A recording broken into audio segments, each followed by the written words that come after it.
Today I'm going to talk to you about how to use an AED.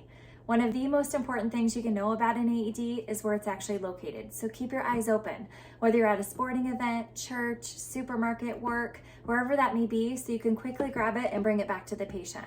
Once you do, you're going to open it up and push the on button.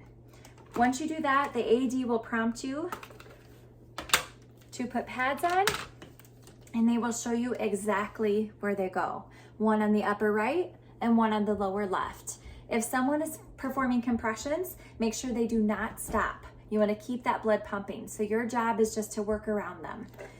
Once you get these on and there's a good seal, the machine will automatically tell you to clear the patient because it'll analyze the heart rhythm. So your job is just say, everybody clear, so no one else is touching the patient at the time.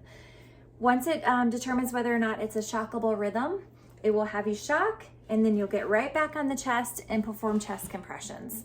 I'm going to go ahead and turn this on so you can kind of hear what the prompts sound like, but promise it is super, super easy.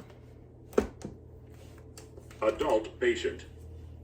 If the patient is a child, press the child button.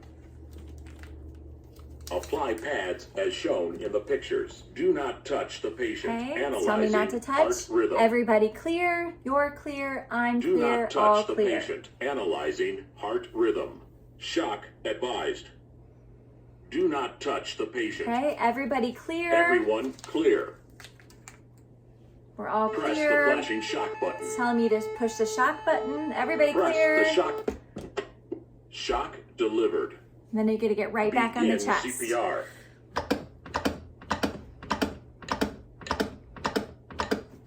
I'm just gonna turn this off here. It will keep going. Do not take these pads off. It will reanalyze after 5 cycles of CPR or 2 minutes. I hope this makes this a little bit easier and less intimidating for you. I know it can be scary, the thought of it, but just knowing if you can find it and bring it to the patient and turn it on, it will tell you exactly what you need to do. I hope this helps.